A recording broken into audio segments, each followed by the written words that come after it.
Hello everyone, welcome back to another episode of Triad Expeditions, and in this episode we will be continuing our Maverick X3 modification series with the installation of a carrier bearing. So if you don't know what a carrier bearing, it is basically the bearing support that is mid-drive shaft, or sometimes referred to as a propeller shaft, that connects the rear transmission, in this case, to the front diff.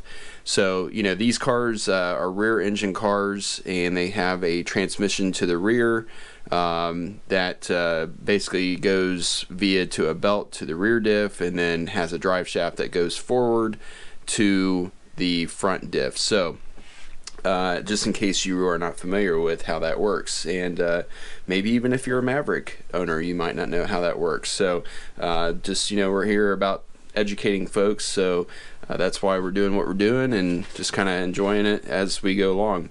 So what we have here is a SandCraft Carrier Bearing, and you can find them at SandCraftMotorsports.com. The part number that we're using here, I'll zoom in on that so you can see. I'm not going to read it, but it is the carrier bearing and grease whip combo that we ordered, and this is for the 2017 to 2020 Can-Am X3. So this is our second attempt at basically getting a carrier bearing upgrade for our Maverick. And the reason why we decided to do this was because of just several videos that folks had made, graciously made, to educate Maverick owners that potentially the carrier bearing is just really a weak point of the driveline.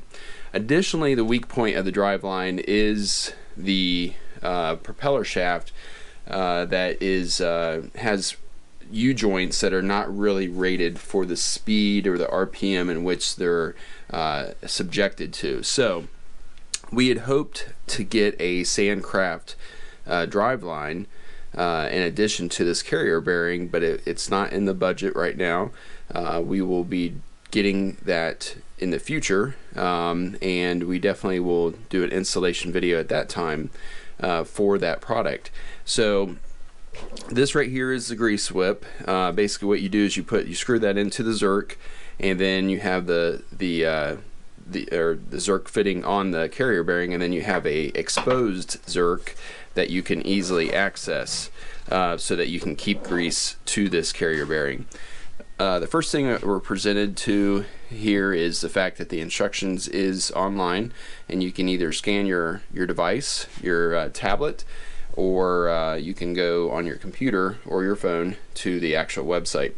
So what's in the box? So you know, I figured might as well show you kind of what you get out of the box, so that way you'll know what you're paying for. This was out in the garage, so it's starting to condensate already coming in.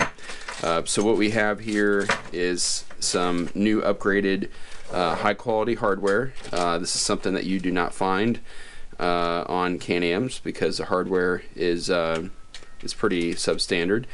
And also you have some thread locker, and then some grease, or some green, it's basically shaft retainer. So it's like a really high grade aggressive thread locker, sort of.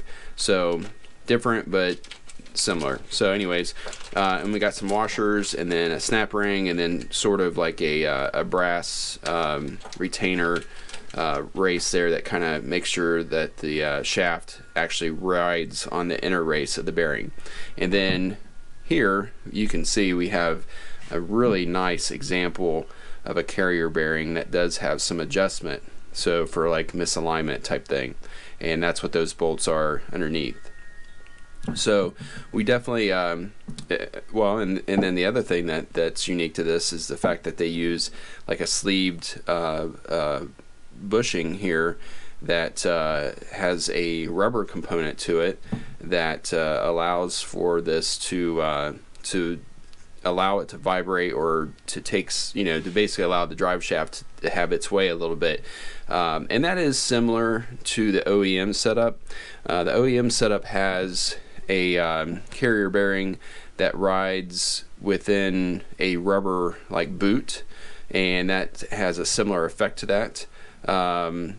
The geometry is supposed to be improved on this, and that's what they do contribute. A lot of the failure of the carrier bearing is because of the geometry of the rear drive shaft to the front drive shaft, and especially on the Polaris vehicles. Obviously we're installing this on a Can-Am, but let me go back really quick.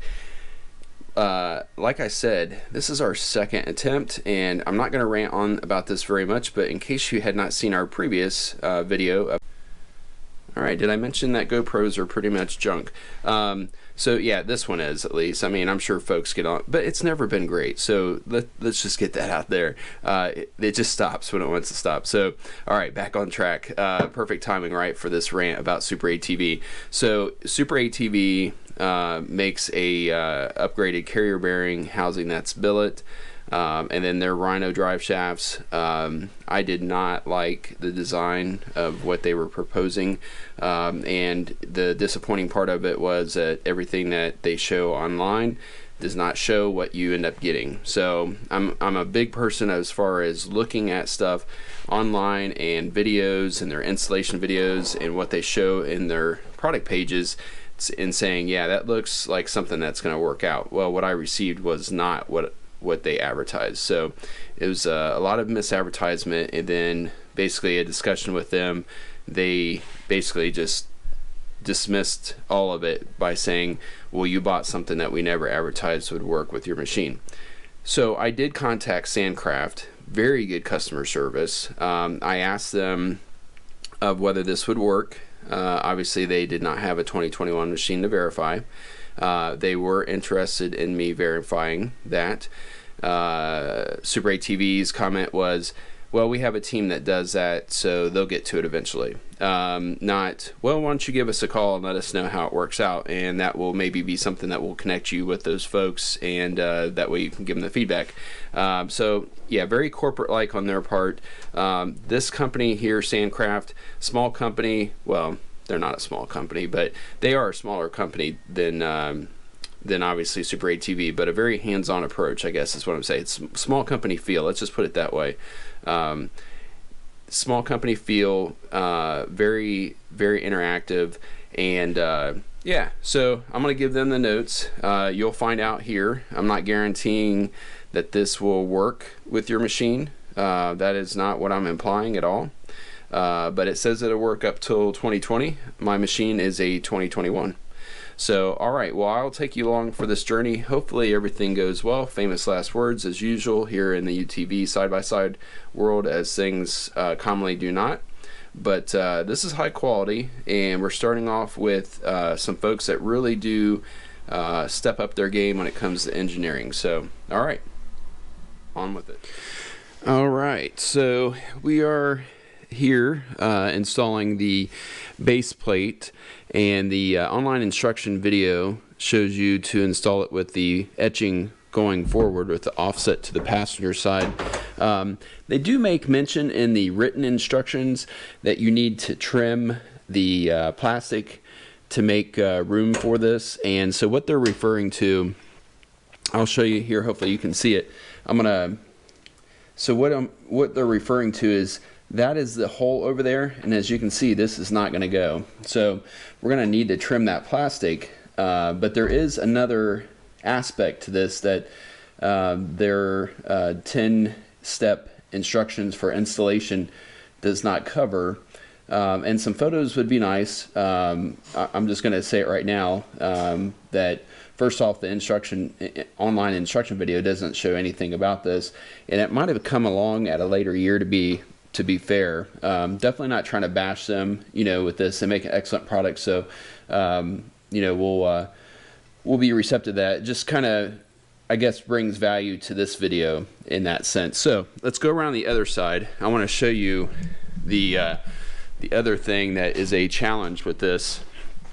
So let's go around to the passenger side of the car, and it looks like it'd be a pretty easy fix. Probably half the time that I have doing these installations is actually just kind of bringing you along for the adventure. So you have these cooling lines here, and as you can see, this cooling line, when they're snapped into place in the OEM position, this is actually going to be right where that's going to fall, and you're going to have a bolt head that rises up there. So what we're going to do, and you can see it as it's sneaking through there. So if you look right through there, you'll see the carrier bearing trying to sneak its way through. Is we're going to take this and we're going to lift the bottom one up to ride in what was initially the top position.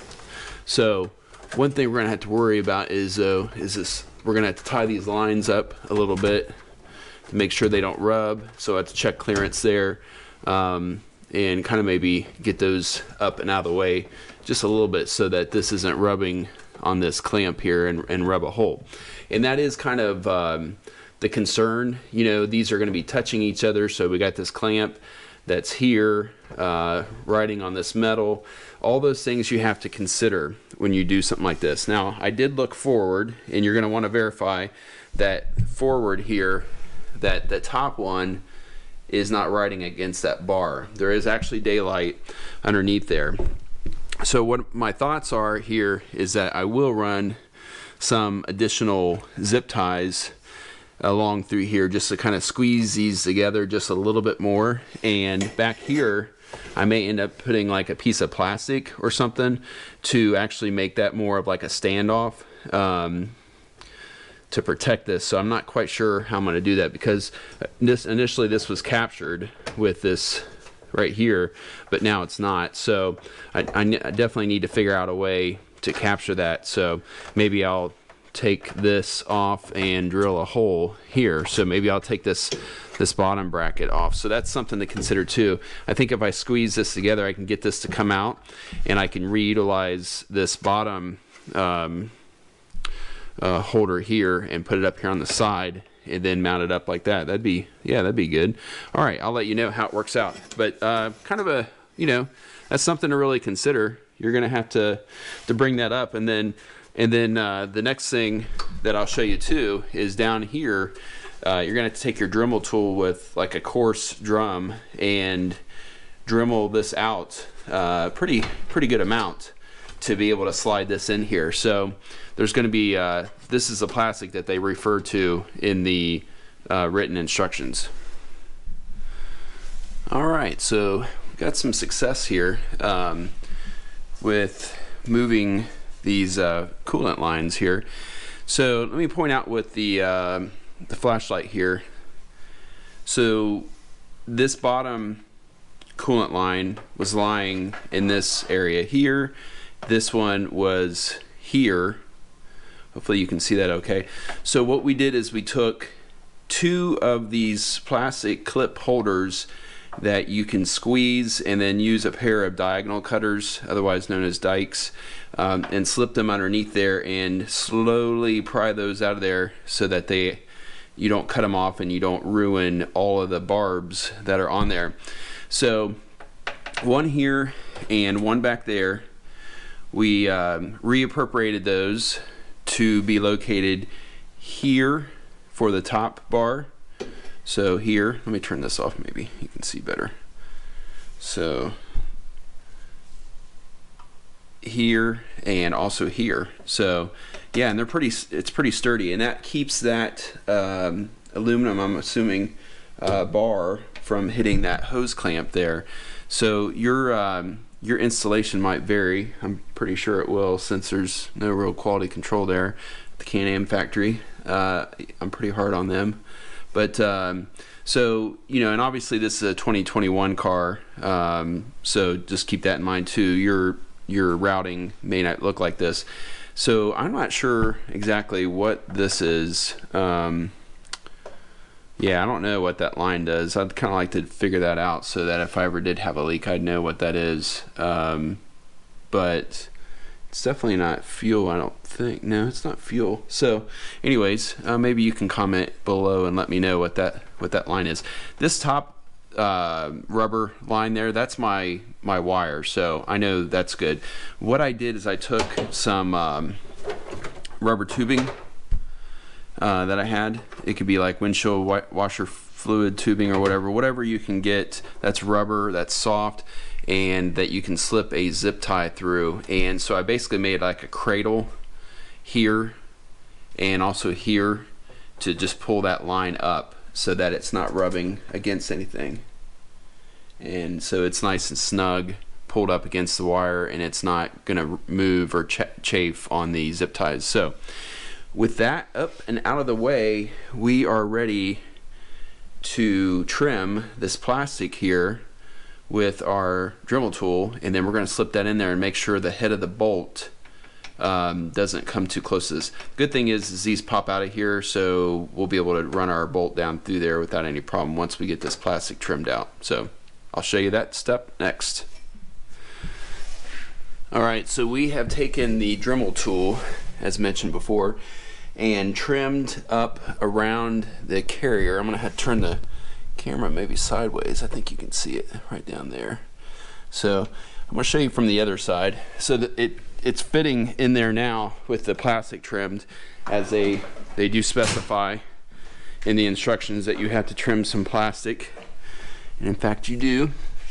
So if you take it completely to the edge there, that will get you where you need to go with it. Obviously you'll be able to gauge it yourself, but you know, just by looking at this, you can kind of, you know, get an idea of how much you're gonna have to trim back. So be careful not to nick your you know, your coolant lines when you do it. I'm gonna snap those back in place now and see where they're falling, and see if I need to come up with another plan. So we'll see. Just give you another view of this. So go ahead and trim the plastic above the bolt up kind of high. That way you can put a swivel socket on there and get in there a little bit easier. You'll thank yourself later. The coolant lines, you can kind of pop those off there, and that'll give you some good access. I'm hoping that these bolts, they seem to be kind of hard to thread in there, and I'm hoping it's that thread locker that they had on there previously. So we'll see. I'll let you know if for some reason the threads aren't compatible, which that'd be a real bummer. So alright, moving on. So there it is, installed, the base plate that is. So 35 pounds torque. So we had a 3/8 inch torque wrench that we used for that, and it doesn't look like there's much clearance there, but verified it from the other side. If it'd be your judgment, obviously. I know I'm always trying to throw these disclaimers out there, but it does have plenty of clearance where the top of the bolt is not going to run into that coolant line, and everything else seems to be very secure. So I'm happy with how that's turned out so far. So moving on. Alright, so this next step cannot be found in the instructional video or the written instructions, so I am going to tell you about it.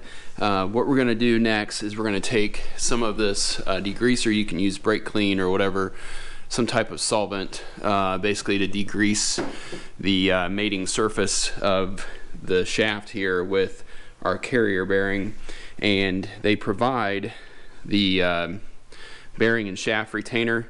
I've seen it in some of the videos where they show to do it, but they didn't in the one that they reference X3. So we are going to do that. We're going to clean that. We're going to put some of this on there, and then actually we're going to put our chamfer on there first, our brass ring adapter, just like the instructions say. Then we'll put the green stuff on there and turn it around, and then slide our bearing on there. We're going to use enough, but not too much that we're even thinking about pushing some of that into our bearing, but we're going to want to make sure that we put just, you know, a thin coating all the way around. And like I said, we're going to do it after we put the brass ring on there. If not, we'll just end up wiping it and then collecting it, so we don't want that to happen. So all right, that's the I just wanted to let you guys know about that. I'll show you when it's completed. Yeah, so anyways, they call the spiral lock is that little snap ring that they include that's a little different than a snap ring. And as it tells you, kind of get the leading edge going there. And then I found that I use like a T25 wrench, and because it doesn't really have like any like gouging edges on it, and you put that in there and you just kind of get like the leading edge started, and then literally just hold it and push down with a little bit of tension and a little bit of force downward, and then just spiral the shaft around, with it like upright, and then kind of holding it with a leg or whatever to steady it. So that wasn't as bad as I thought it was going to be. That was pretty easy. One other thing I wanted to mention though is that when you're getting ready to put that carrier bearing on there, go ahead and make sure to clean the bearing also, because if it has grease or whatever on the bearing, and then try not to hit it with that white lithium grease or whatever it is that they put on the spline shaft there. Try not to hit that at all as you slide it on there, because one little bit of grease in that bearing or slip joint or shaft retainer is not going to work. That's the green stuff that we put on there. Alright, I want to show you guys something. I feel like, when you have one of those moments where the light bulb comes on. Yeah, this is one of them. So where are we? We're underneath the front end of the X3, and we're getting ready to put the bolt through for the front drive shaft and for the spline there, as you can see. So yeah, all these instructions, like Super ATV, don't buy. And then even SandCraft, they have you use a set of pliers and pinch onto the bolt, and you have to basically push the bolt through and then try not to push it back. I don't know why. I mean, these things are so accessible underneath. You have all this ground clearance. You can literally just reach up and grab both sides of this drive shaft, and they act like it's something that you have to do almost like a two-person job, where you have one, you got to prop a wrench and kind of pry it against the frame and stuff. So I just wanted to show you this. I'm like, man, you follow instructions and you think you're doing it the easy way, but I mean, you can reach with your hands both sides of this. So yeah, just kind of crazy. Like, I can just put my torque wrench on one side and just tighten this down. It's just gonna be a piece of cake. So I thought I'd share that with you. I'll definitely be taking it out that way, if I have to again in the future when I upgrade to the SandCraft shaft, the front and back shaft. So yep, all right, wanted to share that with you.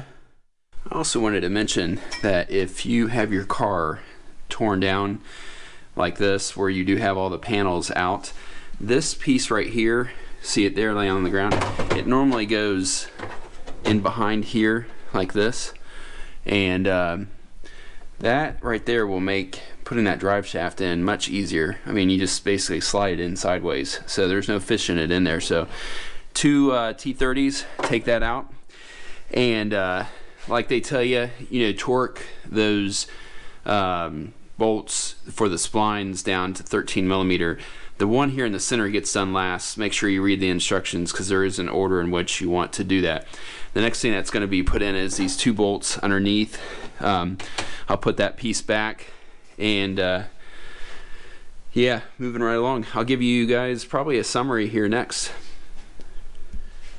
All right, let's summarize this product, the SandCraft Carrier Bearing.